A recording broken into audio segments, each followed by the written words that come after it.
Hello Taurus, Sun, Moon, Rising, and Venus signs. Kamusta kayo? Sana po'y nasa mabuti kayong kalagayan. Welcome back po sa Star Tarot. At kung bago kayo rito, welcome din po kayo. Please subscribe, like, share my videos, and leave me a comment kung nakaresonate po kayo. Thank you. So, tignan natin kung ano pa ang ganap for Taurus. We have the High Priestess. Ayan. So, si High Priestess is a reminder para sa iyo, na let your intuition be your guide. Alalahanin mo na yung intuition mo is divine guidance that's coming from the divine universe.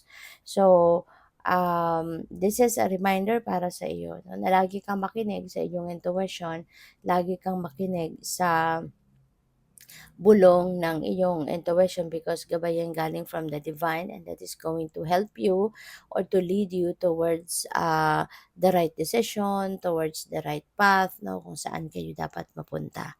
Okay? So, this is also a time, that you will be enlightened kung meron kang mga kunyari, may mga bagay na naguguluhan ka sa ngayon, may mga nangyayari na hindi mo maintindihan, you will be enlightened, no? Sa ngayon, finally, malilinawan ang inyong isipan, you will be enlightened, you will be illuminated, kaya maganda to.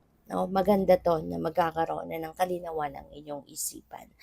You will be able now to decide, no, kung ano man ang mga bagay na to na kailangan mong pagdesisyonan. So, we have two of wands. May mga decision making kayo na kinakaharap sa ngayon. Kaya naman siguro, importante talaga, no, na pakinggan mo ang iyong intuition so that you will be guided towards the right decision. At habang, kasi nasa planning stage ka ngayon, meron siguro, kunyari, meron kang gustong gawin, meron kang pinaplano. Let's say, for example, this is business. Diba?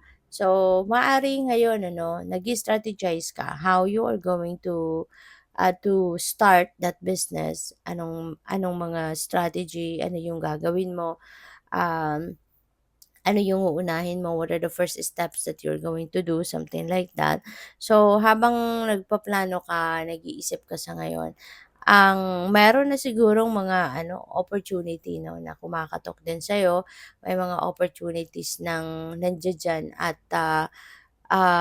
may mga opportunities na nandiyan na at maaring yun din ang pinagpipilian mo or yun din ang kailangan na pagpilian mo, no?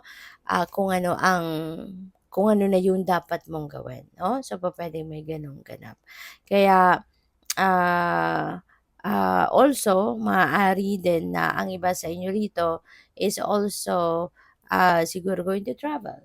O baka yung pinagpipilian mo din, no, na siguro kung saan ka papunta could be, could be, um, kung alin yung lugar, no, na mas paborable or mas magiging paborable para sa'yo na pupuntahan, 'no. So, pupuwedeng merong ganap na ganyan din. So, good luck sa'yo. So, we have the strength energy, ayan. So, si strength naman, um, this could be inner strength, or physical strength. So, pupuwedeng both of them, 'di ba? Pakinggan mo lang yung sarili mo kung ano dito yung kailangan, 'di ba?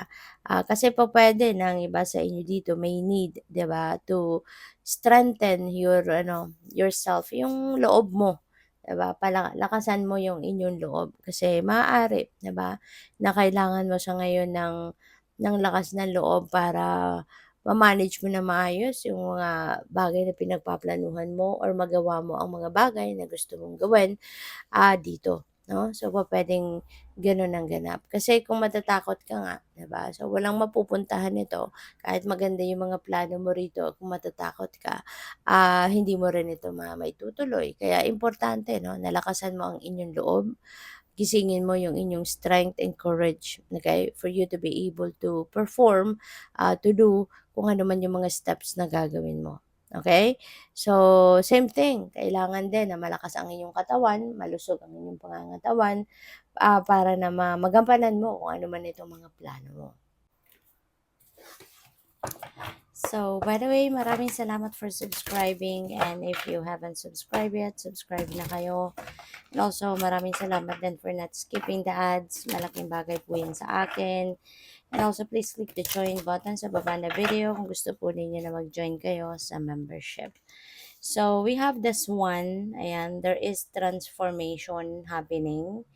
At kung ano man ang mga pagbabagong mangyayari ngayon sa buhay mo, whether that is pagbabago na gawa mo or initiative mo or pagbabago na gawa ng ibang tao na maaaring magkaroon ng epekto sa'yo, um, huwag kang mag-alala, no? Kasi ginagabayan ka or gagabayan ka ng universe on how you're going to navigate that situation.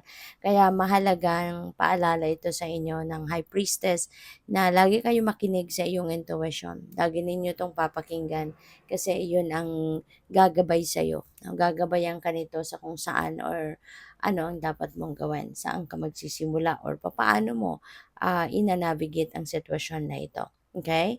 And also, this is panawagan din sa inyo, no, na you need to start trusting, no, yung mga psychic and intuitive um, abilities ninyo. Kasi they will be on point around this time. Okay? So, we have the bard. Ayan. So, sabi dito, there's music, poetry, myth, history, the enhancement of storytelling. So, siguro, ang iba sa inyo, maybe you have an inclination towards music, artist ka, no? Siguro, Taurus, meron kang um, artistry sa katawan, meron kang talento sa katawan. So, talagang yun ang maaari, no, na kailangan mong gamitin ngayon.